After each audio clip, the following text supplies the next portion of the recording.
Hallelujah, hallelujah. കർത്താവിന് നമുക്ക് വേണ്ടി വലിയവ ചെയ്യുവാൻ കഴിയും. മനുഷ്യർ ആമേൻ അസാധ്യമെന്ന് പറയുന്നിടത്ത് മനുഷ്യൻ്റെ സഹായം ആമേൻ എന്ത് പറയാ ഒന്നുമല്ലാതാകുന്ന സമയത്ത് മനുഷ്യനെ സഹായിപ്പാൻ കഴിയാത്ത ചില സാഹചര്യങ്ങൾ വരും. ഹല്ലേലൂയ. ലോകത്തിന് നമ്മളെ സഹായിപ്പാൻ കഴിയാത്ത ചില സാഹചര്യങ്ങൾ ഉണ്ടാകാം. പക്ഷെ അവിടെയും കർത്താവിൻ്റെ കൈക്ക് ആമേൻ പ്രവർത്തിപ്പാൻ ഹല്ലേലൂയ ആമേൻ ശക്തി കുറഞ്ഞിട്ടില്ല. ഹല്ലേലൂയ. മനുഷ്യർക്ക് പ്രവർത്തിപ്പാൻ കഴിയാതെ മനുഷ്യർ ആമേൻ നിസ്സഹായരാകുന്ന അവസ്ഥയിലും നമുക്ക് വേണ്ടി പ്രവർത്തിപ്പാൻ കഴിയുന്ന ഒരു ദൈവത്തിൻ്റെ സാന്നിധ്യം. ഹല്ലേലൂയ. ഒരു ഭാഗം, ഒരു കുഞ്ഞു ചിന്ത നിങ്ങളുടെ മുൻപിൽ വെച്ചേച്ച് ഞാൻ വേഗത്തിൽ ഇരിക്കാമെന്ന് താല്പര്യപ്പെടുന്നു. ആമേൻ. സങ്കീർത്തനങ്ങളിലേക്ക് വരുമ്പോൾ സങ്കീർത്തനങ്ങൾ അതിൻ്റെ 110 അധ്യായത്തിൻ്റെ 2-ാമത്തെ വാക്യം ഒന്ന് വായിക്കാമോ? സങ്കീർത്തനങ്ങൾ 110 അധ്യായം അതിൻ്റെ 2-ാമത്തെ വാക്യം ഒന്ന് എടുത്തൊരാൾ വായിച്ചാട്ടെ. സങ്കീർത്തനങ്ങൾ 110 അതിൻ്റെ 2-ാമത്തെ വാക്യം. നിന്റെ ബലമുള്ള ചെങ്കോൽ യഹോവ സീയോനിൽ നിന്നും നീട്ടും, നീ നിന്റെ ശത്രുക്കളുടെ മേൽ ശത്രുക്കളുടെ മധ്യേ വാഴുക. ഹല്ലേലൂയ. അവിടെ ഇങ്ങനെ പറയും, നിന്റെ ബലമുള്ള ചെങ്കോൽ യഹോവ ആമേൻ സീയോനിൽ നിന്ന് നീട്ടും. ഹല്ലേലൂയ. അങ്ങനെയല്ലേ വായിച്ചേ? യഹോവ സീയോനിൽ നിന്ന് നീട്ടും. ആമേൻ. നീ നിന്റെ ശത്രുക്കളുടെ മധ്യേ വാഴുക. ഹല്ലേലൂയ, ഹല്ലേലൂയ. പലപ്പോഴും നമുക്ക് നഷ്ടപ്പെടുന്ന ഒന്നാണ് വാഴ്ച എന്ന് പറയുന്നത്. ഹല്ലേലൂയ. അപ്പം നമ്മൾ പറയും ശത്രു ആരാ സിസ്റ്ററെ? ശത്രു ഒരിക്കലും മനുഷ്യരല്ല. അത് നമ്മൾ ആദ്യം ഓർക്കണം. ഹല്ലേലൂയ. അവൻ ഒരിക്കലും മനുഷ്യരല്ല. അവൻ മനുഷ്യരെ ശത്രുക്കളാക്കുന്ന മണ്ഡലങ്ങളുണ്ട്. അവയുടെ മധ്യേ ഹല്ലേലൂയ അതേ ആ സാഹചര്യങ്ങളുടെ മധ്യേ അവൻ നമ്മളെ വാഴുവാനാ വിളിച്ചേ. ഹല്ലേലൂയ. ഈ ദൗത്യം അല്ലെങ്കിൽ ഈ നിയോഗം തന്നത് ഇന്നോ ഇന്നലെയോ അല്ല. ആമേൻ. മനുഷ്യനെ ഉണ്ടാക്കിയ അപ്പോൾ ഹല്ലേലൂയ സ്വർഗ്ഗം എന്താ പറഞ്ഞേ? ആമേൻ. സകല ചരാചരങ്ങളെ ഉണ്ടാക്കി മനുഷ്യന്റെ മുൻപിൽ കൊണ്ടുവന്നിട്ട് ദൈവം പറയുന്ന ഒറ്റ കാര്യം ഇങ്ങനെയാണ്, നീ ഇവയുടെ മേൽ വാഴുക, ഇവയെ അടക്കി വാഴുക. ഹല്ലേലൂയ. ഭൂമി മുഴുവനും ഉളവാക്കിയത് മനുഷ്യന് വേണ്ടിയാണ്. ഹല്ലേലൂയ. അങ്ങനെയാണെങ്കിൽ നമുക്ക് തന്നിരിക്കുന്ന അധികാരം, മനുഷ്യർക്ക് തന്നിരിക്കുന്ന അധികാരം സകലത്തെയും വാഴുക എന്നുള്ളതാണ്. പക്ഷെ ഇന്ന് നമ്മൾ നോക്കിയാൽ സകല സാഹചര്യങ്ങളും നമ്മളെ വാണോണ്ടിരിക്കുക. ഹല്ലേലൂയ. രോഗം നമ്മളെ വാഴുന്നു, കടബാധ്യത നമ്മളെ വാഴുന്നു. ഹല്ലേലൂയ. ഇങ്ങനെ പല വിഷയങ്ങൾ, അസമാധാനം നമ്മളെ വാഴുന്നു. ഒന്നല്ലെങ്കിൽ മറ്റൊരു വിധത്തിൽ പല കാര്യങ്ങളും നമ്മളെ വാണോണ്ടിരിക്കുകയാണ്. ഹല്ലേലൂയ. ഇന്ന് പകൽക്കാലം സ്വർഗം പറയാം, എവിടൊക്കെയോ വാഴ്ച നഷ്ടപ്പെട്ട ആമേൻ പരാജയത്തിന്റെ ഉപ്പുരുചി അനുഭവിക്കുന്ന ആരെങ്കിലും ഉണ്ടെങ്കിൽ ഇന്ന് പകൽക്കാലം ചിലർക്ക് വേണ്ടി സ്വർഗത്തിന്റെ ബലമുള്ള ചെങ്കോൽ ഇന്ന് പകൽക്കാലം നീട്ടാൻ പോകുകയാണ്. സ്വർഗത്തിന്റെ ബലമുള്ള ചെങ്കോൽ. നീ എവിടെയോ തോറ്റുപോയെടുത്ത്, നീ എവിടെയോ പരാജയപ്പെട്ടെടുത്ത് നിന്നെ സഹായിപ്പാൻ ഒരു മനുഷ്യനോ ഒരു വ്യക്തിക്കോ ഒരു സാഹചര്യങ്ങളോ കഴിയത്തില്ലെന്ന് പറഞ്ഞ അതേ മണ്ഡലത്തിനകത്ത് ഇന്ന് പകൽക്കാലം പരിശുദ്ധത പറയുക. ദൈവം നിങ്ങളെ വിളിച്ചത്, ദൈവം നമ്മളെ കണ്ടിരിക്കുന്നത് തോറ്റു പോകാനല്ല, ജയിച്ചു പുറത്തുവരാനോ.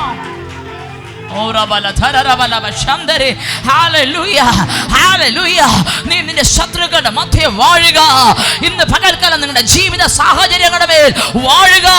പരാജയപ്പെട്ടു പോകാനല്ല, തോറ്റു പോകാനല്ല, ക്ഷീണിച്ചു പോകാനല്ല. നിങ്ങളുടെ സാഹചര്യ മധ്യത്തിൽ, നിങ്ങളെ വിഷമിപ്പിക്കുന്ന ആ വിഷയങ്ങളുടെ മധ്യത്തിൽ വാഴുക. ഹല്ലേലൂയ, ഹല്ലേലൂയ. ആമേൻ. നമുക്കറിയാം ആമേൻ ഈ പൊൻചെങ്കോല്, ഒരു ചെങ്കോലുണ്ട്, അത് കർത്താവിൻ്റെ കയ്യിലിരിക്കുക. അത് ആർക്ക് നേരെയാ നീട്ടുന്നതെന്നറിയാമോ? കൃപ ആരോട് തോന്നുന്നു അവരുടെ നേർക്ക് നീട്ടും. ഹല്ലേലൂയ. ഇത് കൃപയുടെ യുഗമാ, ഇത് കൃപായുഗമാ. കർത്താവിൽ വിശ്വസിച്ച യേശുവിൻ്റെ മുഖത്തേക്ക് നോക്കി ദൈവസന്നിധിയിലേക്ക് കയറി വരുന്ന ഓരോ വ്യക്തികളുടെ നേരെ സ്വർഗം ഒരു ചെങ്കോല് നീട്ടിവെച്ചേക്കുകയാണ്. സ്വർഗം ഒരു കോല് നീട്ടിവെച്ചേക്കുക. വിശ്വാസത്തോടെ ആ ചെങ്കോലിന്റെ അറ്റത്തൊന്ന് തൊടുന്നവരുണ്ടെങ്കിൽ അവൻ വാഴ്ച ശത്രുവിനല്ല, വാഴ്ച ആഭിചാര മണ്ഡലങ്ങൾക്കല്ല, വാഴ്ച പൈശാചിക മണ്ഡലങ്ങൾക്കല്ല, വാഴ്ച നിന്റെ ദേശത്തെ അടക്കിവാനിട്ട് നിനക്കും വിരോധമായി പദ്ധതി ഒരുക്കുന്ന പൈശാചികനല്ല. വാഴ്ച അവൻ ചെങ്കോൽ ആര് തൊടുന്നു അവന്റെ കയ്യിലിരിക്കും.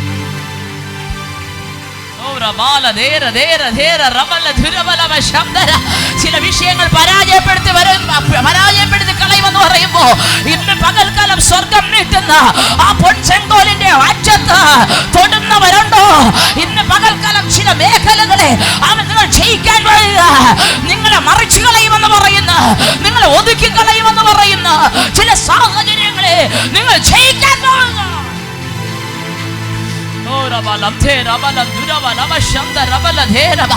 ഏത് വിഷയമായിക്കൊള്ളട്ടെ, ഇന്നുകൾ നിങ്ങളുടെ സമാധാനം എടുക്കുന്നത്, ഏത് സാഹചര്യമായിക്കൊള്ളട്ടെ, ഇന്നുകൾ നിങ്ങളുടെ കണ്ണുനീരിന്റെ പുറകിലുള്ളത്, ഇന്നുകൾ നിങ്ങൾ വ്യസനിക്കുന്നതിന്റെ പുറകിലുള്ളത്, ഏത് സാഹചര്യമായിക്കൊള്ളട്ടെ, ഇന്ന് പകൽക്കാലം എസ്തറിന് വേണ്ടി നീട്ടപ്പെട്ടതുപോലെ ചില പൊൻചെങ്കോലുകൾ സ്വർഗ്ഗം നിങ്ങൾക്ക് വേണ്ടി നീട്ടിവെച്ചേക്കുന്നു. Hallelujah, hallelujah, hallelujah. Rabaladu rabashandara galadhura balava. Amen. Hallelujah. നമുക്ക് ഞാൻ ആ ചെങ്കോലെന്ന് പറഞ്ഞ ഭാഗം വന്നുകൊണ്ട് പറയുക, അവൻ ഒറ്റ കാര്യം പറഞ്ഞ വേഗത്തിലിരിക്കുക. ഹല്ലേലൂയ. എസ്തറിനെ അറിയാവുന്നുള്ളവരാ കൂടുതൽ ഇതിനകത്തുള്ളേ. എസ്തർ ആരാ? മൊർദെഖായി എടുത്ത് വളർത്തപ്പെട്ട, അപ്പനും അമ്മ ഇല്ലാത്ത ഒരു കുഞ്ഞായിരുന്നു എസ്തർ. താമസിക്കുന്നത് എവിടെ? അഹശ്വേരോശ് രാജാവിൻ്റെ ഹല്ലേലൂയ രാജ്യത്തിനകത്ത് പ്രവാസികളായി കൊണ്ടുവിട്ടേക്കുക. അഹശ്വേരോശ് രാജാവിൻ്റെ രാജ്ഞി വസ്തി സ്ഥാനഭ്രഷ്ടയായപ്പോൾ അവിടേക്ക് വേണ്ടി ഹല്ലേലൂയ ആ രാജ്ഞിക്ക് രാജ്ഞിയായിട്ട് നിയമിക്കാൻ ആളന്വേഷിക്കുന്ന സമയം എസ്തർ കാണാൻ സുന്ദരിയ, അവളെ കാണുന്ന ആർക്കും അവളോടൊരു പ്രീതി തോന്നും. ഹല്ലേലൂയ. അങ്ങനെയുള്ള എസ്തറിനെ കണ്ടപ്പോ രാജഭൃത്യന്മാർ പറഞ്ഞു, രാജാവിന്റെ രാജ്ഞിയാകാൻ തക്കവണ്ണം ഹല്ലേലൂയ ഒരു ചാൻസ് ഒന്ന് നോക്കാൻ കൊള്ളാമോ, രാജാവിന് ഇഷ്ടപ്പെടുമോ നോക്കാൻ ഒരു ചാൻസ് എസ്തറിന് കൊടുക്കാമെന്ന് പറഞ്ഞിട്ട് എസ്തറിനെ രാജധാനിയെ കൊണ്ടുപോവുകയാണ്. ഹല്ലേലൂയ. വചനം പറയുന്നു, എസ്തറിനെ കണ്ടപ്പോ രാജാവിന് പ്രീതി തോന്നി. വസ്തിയുടെ തലയിൽ നിന്ന് എടുത്തു മാറ്റിയ കിരീടത്തെ, രാജ്ഞിക്ക് എന്നുള്ള സ്ഥാനത്തെ എസ്തറിന് രാജാവ് കൊടുത്തു. ആമേൻ. അങ്ങനെ ഒരു പ്രവാസിയായി, ഒരു യഹൂദ സ്ത്രീയായിരുന്ന എസ്തർ അഹശ്വേരോശ് രാജാവിൻ്റെ രാജ്ഞിയായിട്ട് മാറി. ഹല്ലേലൂയ. രാജ്ഞിയായിട്ട് മാറി. ഇങ്ങനെ ഇരിക്കുന്ന സമയത്താണ് മൊർദെഖായിക്ക് വിരോധമായി ഒരുക്കിയ ഒരു എന്ത് പറയുക, മൊർദെഖായിക്ക് വിരോധമായി വന്നൊരു പ്രതികൂലം യഹൂദ ജനത്തെ മുഴുവനും ബാധിക്കുക. ഹല്ലേലൂയ.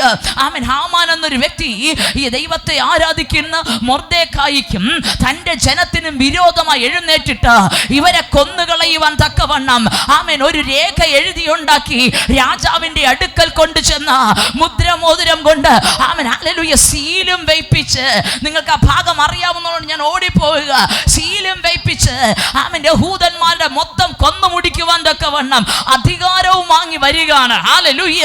ഈ സമയത്ത് താൻ തന്നെ ഒരു പ്ലാൻ ഉണ്ടാക്കി മൊർദെഖായിയെ തന്റെ വീട്ടിന്റെ മുറ്റത്ത് ഒരു കഴുമരം ഉണ്ടാക്കി തൂക്കുക. ഇങ്ങനെ ഒരു വലിയ പ്ലാനും പദ്ധതിയും ഒക്കെ തയ്യാറാക്കി കഴിഞ്ഞപ്പോ വചനം പറയുന്നു, യഹൂദന്മാരുടെ ഇടയിൽ വല്ലാത്തൊരു വിലാപം, മഹാവിലാപം ഉണ്ടായി. അവർ കരയാൻ തുടങ്ങി, അവർ ദൈവത്തോട് പ്രാർത്ഥിക്കാൻ തുടങ്ങി. തന്റെ ഇളയച്ഛനായ, തന്റെ വളർത്തച്ഛനായ മൊർദെഖായി ഒന്നും കഴിക്കാതെ രട്ടെടുത്ത് വെണ്ണീരിൽ കിടക്കുന്നുവെന്ന് എസ്തർ രാജകൊട്ടാരത്തിനകത്തിരുന്ന് അറിഞ്ഞിട്ട് ആളയച്ച് പറയുകയാണ്, ഞാൻ വസ്ത്രം കൊടുത്തു വിട്ടിട്ടുണ്ട്, രട്ടുമാറ്റി വസ്ത്രം എടുക്കണം, ശരിക്ക് ഭക്ഷണം കഴിക്കണം. ഹല്ലേലൂയ. മൊർദെഖായി പറക്കത്തില്ല. ഇപ്പൊ നമ്മൾ നേരിടുന്ന ഒരു പ്രയാസമുണ്ട്. നീ ഇരിക്കുന്നത് രാജകൊട്ടാരത്തിനകത്ത്. ഇന്ന് വാഴ്ച നിന്റെ കയ്യിലിരിക്കുക. ഇത് സമയം കഴിയുമ്പോ ഈ വാഴ്ച നിന്റെ കയ്യിൽ നിന്ന് പോയാൽ നീയും നിന്റെ കുടുംബം നശിച്ചു പോകും. പക്ഷെ ഇപ്പൊ യഹൂദന്മാർ നേരിടുന്ന ഈ പ്രശ്നത്തിനകത്തൊരു പരിഹാരം വരുത്തണമെങ്കിൽ അവിടെ നീ ഇടപെട്ടേ മതിയാകത്തുള്ളൂ. രാജ്ഞിയായ എസ്തർ പറയുക, ഞാൻ നിസ്സഹായയാണ്. ആമേൻ. ഞാൻ നിസ്സഹായ, എനിക്കൊന്നും ചെയ്യാനൊക്കത്തില്ല. രാജാവിൻ്റെ അടുക്കൽ പോകണമെങ്കിൽ രാജാവ് വിളിക്കണം. ഈ അടുത്ത നാളുകളിലെങ്ങും രാജാവിൻ്റെ അടുക്കലേക്ക് പോകുവാൻ എന്നെ രാജാവ് വിളിച്ചിട്ടില്ല. ചെന്നാലേ കാര്യം പറഞ്ഞ് സമ്മതിപ്പിക്കാൻ പറ്റത്തുള്ളൂ. എന്നെ രാജാവിൻ്റെ അടുക്കലേക്ക് പോകാൻ വിളിച്ചിട്ടില്ല. ഞാൻ അങ്ങോട്ട് ഞാനായി കയറി ചെന്നാൽ എനിക്ക് വിരോധമായി എന്നെ നേരെ വരുന്നത് രാജാവിൻ്റെ വാളായിരിക്കും. പിന്നെ എൻ്റെ കഴുത്തിന് മേലെ തല കാണത്തില്ല. ഹല്ലേലൂയ. രാജ്ഞിയൊക്കെ ശരിയാ, പക്ഷേ കഴുത്തിന് മേലെ തല കാണത്തില്ല. ഹല്ലേലൂയ, ആമേൻ. ഉടനെ മൊർദെഖായി പറഞ്ഞു എന്തേലും ചെയ്തേ പറ്റത്തുള്ളൂ. എസ്തേർ പറയുക, നിങ്ങളൊരു കാര്യം ചെയ്യുക, 3 ദിവസം ഉപവസിക്കുക. ഞാനും എൻ്റെ തോഴിമാരും അതുപോലെ ഉപവസിക്കാം. 3 ദിവസത്തെ ഉപവാസം കഴിഞ്ഞിട്ട് ഹല്ലേലൂയ 3-ാം ദിവസം കഴിഞ്ഞപ്പോൾ എസ്തേർ രാജ്ഞി രാജവസ്ത്രം ധരിച്ച് രാജാവിൻ്റെ ഒരു കണ്ടീഷനുണ്ട്. ഈ രാജാവിൻ്റെ അടുക്കലോട്ട് കയറി ചെല്ലാൻ വിളിച്ചിട്ടില്ല. പക്ഷെ കയറി ചെന്നാൽ രാജാവിൻ്റെ കയ്യിലൊരു ചെങ്കോലുണ്ട്, ഒരു പൊൻചെങ്കോലുണ്ട്. അത് രാജാവ് ഈ വരുന്നയാളുടെ നേരെ നീട്ടിക്കഴിഞ്ഞാൽ ഇവർക്ക് അനർത്ഥമൊന്നും ഭവിക്കത്തില്ല, ഇവർക്ക് ദോഷം വരത്തില്ല. അതില്ല എന്നുണ്ടെങ്കിൽ അടുത്ത സെക്കൻഡ് മുഖം മൂടും, നേരെ കൊണ്ട് ചെന്ന് കൊന്നുകളയും. ഇതാ പതിവ്. എസ്തേർ രാജ്ഞി പറയുക, ഞാൻ ചെല്ലുമ്പോൾ എനിക്ക് വേണ്ടി രാജാവ് പൊൻചെങ്കോൽ നീട്ടണം, നിങ്ങൾ പ്രാർത്ഥിക്കുക. ഹല്ലേലൂയ. 3 ദിവസത്തെ ഉപവാസം കഴിഞ്ഞ എസ്തേർ രാജ്ഞി രാജാവിന്റെ അടുക്കലേക്ക് കയറി ചെല്ലുമ്പോൾ 5-ാമത്തെ അധ്യായത്തിൽ അതിന്റെ 1 മുതലുള്ള വാക്യം അവിടെ ഇങ്ങനെ വായിക്കാൻ കഴിയുന്നു. 2-ാമത്തെ വാക്യം അവിടെ ഇങ്ങനെ പറയുന്നേ, എസ്തേർ രാജ്ഞി പ്രാകാരത്തിൽ നിൽക്കുന്നത് രാജാവ് കണ്ടപ്പോൾ അവന് അവളോട് കൃപ തോന്നി.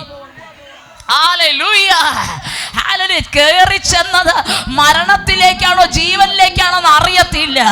പക്ഷെ ഒരു ചെങ്കോല് നീണ്ടാൽ നമുക്ക് വിരോധമായി നിൽക്കുന്ന ഏത് മണ്ഡലമായാലും ചെങ്കോല് കൈകാര്യം ചെയ്തോളും. എസ്തേർ രാജ്ഞി പറയുക, ഒരുപക്ഷെ ഞാൻ മരണത്തിലേക്കായിരിക്കാം കയറി ചെല്ലുന്നത്, പക്ഷെ എനിക്കൊരു പ്രതീക്ഷയുണ്ട്, എനിക്ക് വേണ്ടി ഒരു ചെങ്കോല് നീളും. ആ ഒരു ചെങ്കോല് നീളും. ഇന്ന് പകൽക്കാലം സ്വർഗ്ഗത്തിൽ നിന്ന് ഒരു ചെങ്കോൽ നിനക്ക് വേണ്ടി നീട്ടപ്പെട്ടാൽ മനുഷ്യന്റെ കൃപ നമ്മൾ പോലും അറിയാതെ അത് നമ്മളിലേക്ക് വന്നു വീഴും.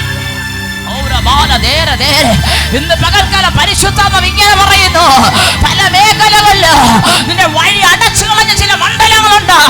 ഇന്ന് പകൽക്കാലം സ്വർഗത്തിന്റെ ചെങ്കോൽ ദൈവ ജനത്തിന് വേണ്ടി നീട്ടാൻ പോവുക. നിന്റെ മുൻപിൽ അടഞ്ഞുപോയ വഴികളെ സ്വർഗം തുറന്നെടുക്കാൻ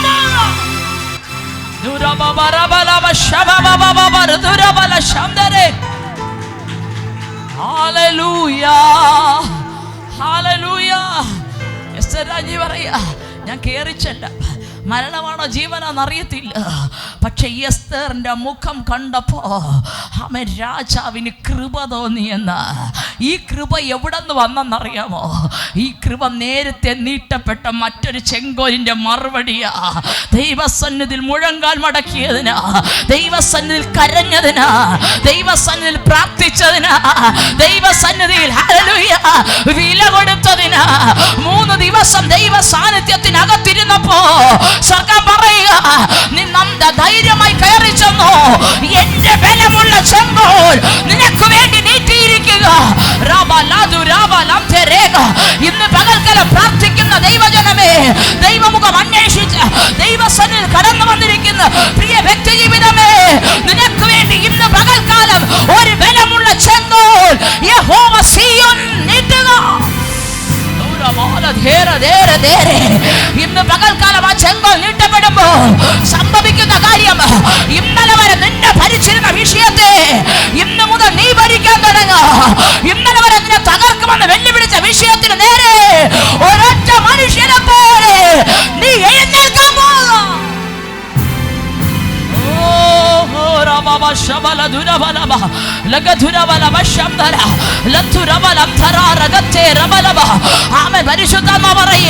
ഇന്നലകൾ കൂട്ടം കൂട്ടമായി ജനത്തെ മുടിച്ചു കളഞ്ഞ ചില വിഷയങ്ങളുടെ മേൽ ഇന്ന് പകൽക്കാലം ചെങ്കോൽ നീട്ടപ്പെട്ട അതിന്റെ ആഗ്രഹം തോന്നുന്ന ചില ജയമെടുക്കാൻ പോകുന്നു.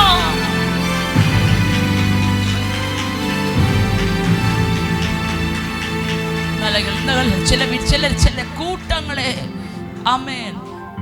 ഒതുക്കിക്കളഞ്ഞ അതേ മണ്ഡലത്തിന്റെ മേൽ ഒരൊറ്റ മനുഷ്യനെ പോലെ ജയമെടുക്കുവാൻ. ഹല്ലേലൂയ. എസ്തർ പറയാ, ചെങ്കോല് വേണം, പൊൻചെങ്കോൽ നീളണം. കർത്താവ് പറയാ, ധൈര്യമായിട്ട് കയറിപ്പോക്കോ, എൻ്റെ ബലമുള്ള ചെങ്കോൽ നിനക്ക് വേണ്ടി ഞാൻ നീട്ടപ്പെട്ടിരിക്കുന്നു. ആ ചെങ്കോല് നീട്ടപ്പെട്ട് കഴിഞ്ഞാൽ ഇന്ന് പകൽക്കാലം ഞാൻ പറയും, ഇതിനകത്തോ നീട്ടിവെച്ചേക്കുക സ്വർഗ. ആ കൃപയുടെ ചെങ്കോലിന്റെ തന്നിൽ വിശ്വസിക്കുന്ന, സ്വർഗത്തിന്റെ മുഖത്തേക്ക് നോക്കുന്ന തന്റെ ജനത്തിന് വേണ്ടി ആ കൃപയുടെ ചെങ്കോൽ ഇന്ന് പകൽക്കാലം സ്വർഗം നീട്ടിവെച്ചേക്കുക. ചാടി പിടിക്കാൻ തയ്യാറാണോ? വചനം പറയുക, അവൻ നീട്ടപ്പെട്ട ചെങ്കോലിന്റെ അഗ്രത്തേക്ക് എസ്തർ രാജ്ഞി ചെന്ന് തൊടുക. ഇന്ന് പകൽക്കാലം സ്വർഗം പറയുക, ദൈവം ഒരു ബലമുള്ള ചെങ്കോൽ നിനക്ക് വേണ്ടി നീട്ടിവെച്ചിരിക്കുക. ഇന്ന് പകൽക്കാലം അതിന്റെ അഗ്രത്തിൽ തൊടുവാൻ, അതിന്റെ അഗ്രത്തിൽ എന്ന് തൊടാം, അതിന്റെ അഗ്രത്തിൽ എന്ന് തൊടാം. ചിലരുടെ മേൽ അധികാരം വ്യാപരിക്കാൻ പോവുക, ചിലരുടെ മേൽ വാഴ്ച വ്യാപരിക്കാൻ. ചിലർ നിന്നെ വീണോ, ഇന്ന് പകൽക്കാലം ആ ചെങ്കോൽ കയറി പിടിച്ചോ. ഒരു കൃപയുടെ ചെങ്കോൽ സ്വർഗം നിനക്ക് വേണ്ടി നീട്ടിയിട്ടുണ്ട്. ആ ചെങ്കോലൊന്ന് കയറി പിടിച്ചോ. സ്വർഗം നിന്നെ അവൻ ചിലതിനെ വാഴുവാൻ തക്കവണ്ണം അധികാരമുള്ളവനായി, അധികാരമുള്ളവനായി.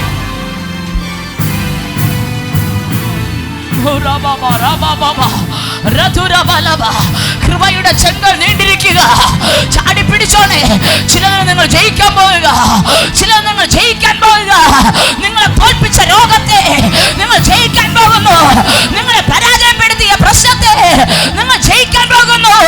നിങ്ങളെ ക്ഷീണിപ്പിച്ച വിഷയത്തെ നിങ്ങൾ ജയിക്കാൻ പോകുന്നു. നിങ്ങളെ കരയിപ്പിച്ച വിഷയത്തെ നിങ്ങൾ ജയിക്കാൻ പോകുന്നു.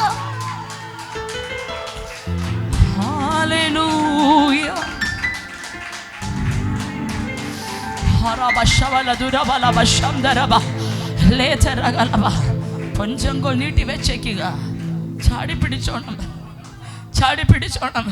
കർത്താവേ, എൻ്റെ ബലമതാ, എൻ്റെ ബലമതാ. എസ്തർ രാജ്ഞി ചാടി പിടിച്ചു. നിങ്ങൾക്കറിയാമോ, ആമേൻ, യഹൂദ ജനത്തെ മുഴുവനും താൻ പുറത്തെടുത്തു. എന്ത് ഉപയോഗിച്ച് ഹാമാൻ ഇവരെ ഒതുക്കാൻ ശ്രമിച്ചോ, അതേ ആമേൻ, ഹല്ലേലൂയ, പേര് വെച്ച് തന്നെ ഹാമാനെ തിരിച്ച് പരാജയപ്പെടുത്തി. ഇന്ന് പകൽക്കാലം ഞാൻ പറയും, ഇന്നുകളിൽ നമ്മളെ പരാജയപ്പെടുത്തിയതിനെ ആമേൻ പരാജയപ്പെടുത്തി, അല്ലെങ്കിൽ അവയുടെ മേൽ വാഴാൻ നമുക്ക് ആഗ്രഹമുണ്ടെങ്കിൽ നീട്ടപ്പെടുന്ന ചെങ്കോലിൻ്റെ ആഗ്രഹത്തിന്മേലും തൊട്ടാൽ മതി. ഒരു കൃപയുടെ ചെങ്കോൽ നീട്ടപ്പെട്ടിട്ടുണ്ട്. അത് യോഗ്യത കണ്ടിട്ടല്ല, നിന്നെ വിളിച്ചിട്ടില്ലായിരിക്കാം, നിനക്ക് മിടക്കില്ലായിരിക്കാം, നിനക്ക് കഴിവില്ലായിരിക്കാം. പക്ഷെ നീട്ടപ്പെട്ട പൊൻചെങ്കോലിന്റെ അഗ്രത്തൊന്ന് തൊട്ടോ.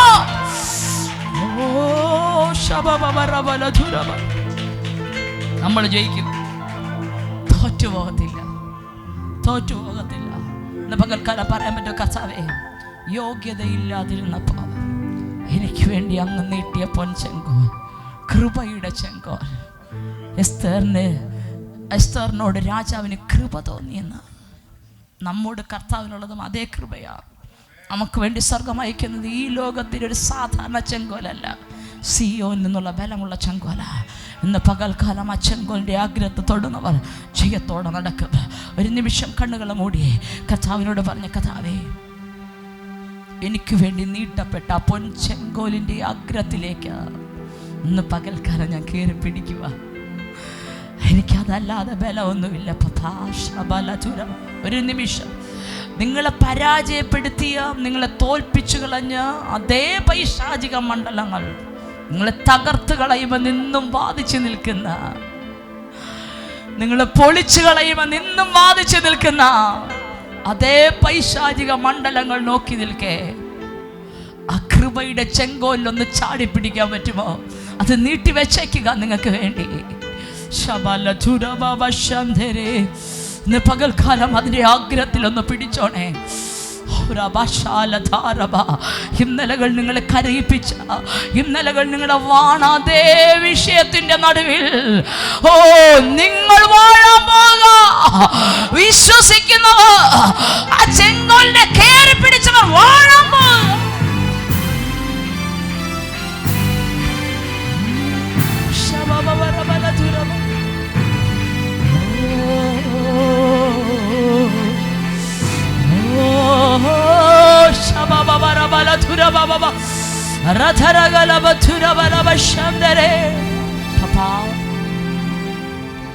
ഇന്ന് പകൽക്കാലം ഞങ്ങൾ ആ പൊൻചെങ്കോലിൻ്റെ അഗ്രത്ത് പിടിക്കുക.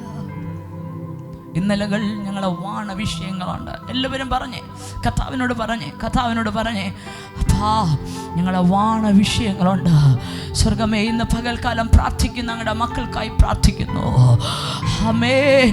അവരുടെ ജീവിതത്തെ ദുരിതത്തിലാക്കിയ, വേദനയിലാഴ്ത്തിയ, ഭാരത്തിലാഴ്ത്തിയ ഹല്ലേലൂയ ചില വിഷയങ്ങളുടെ ആമേൻ മുൻപിൽ വെച്ചേച്ച് അങ്ങയുടെ കൃപയുടെ പൊൻചെങ്കോലിനെ പിടിച്ചേക്കുന്ന, തൊട്ടേക്കുന്ന അങ്ങയുടെ ജനത്തെ ഞാൻ അങ്ങയുടെ കരങ്ങളിലേക്ക് തരുന്നു പപ്പാ. ചില വിഷയങ്ങളെ ജയിപ്പാൻ അങ്ങയുടെ ജനത്തെ അങ്ങ് ശക്തീകരിച്ചാട്ടെ. ഞങ്ങൾ ഒരിക്കലും തോൽവിയല്ല, അങ്ങ് ജയമാന്ന്. അമ്മ ഞങ്ങളെ പകയ്ക്കുന്നവർ കണ്ട് അവർ ലജ്ജിച്ചു പോകേണ്ടതിന് കർത്താവിൻ്റെ കൃപയുടെ ദൃഷ്ടി ഞങ്ങളുടെ മേലിരിക്കട്ടെ. സാന്നിധ്യം കൂടെ തുടർന്നും കർത്താവ് ശുശ്രൂഷയ്ക്കായി കർത്താവിൻ്റെ അഭിഷിക്തനെ ശക്തീകരിച്ചാട്ടെ. അവിടെ സാന്നിധ്യത്തിൻ്റെ മറവിലേക്ക് തരുന്നു. യേശുവിൻ്റെ നാമത്തിൽ പ്രാർത്ഥന കേൾക്കണം നല്ല പിതാവേ. ആമേൻ.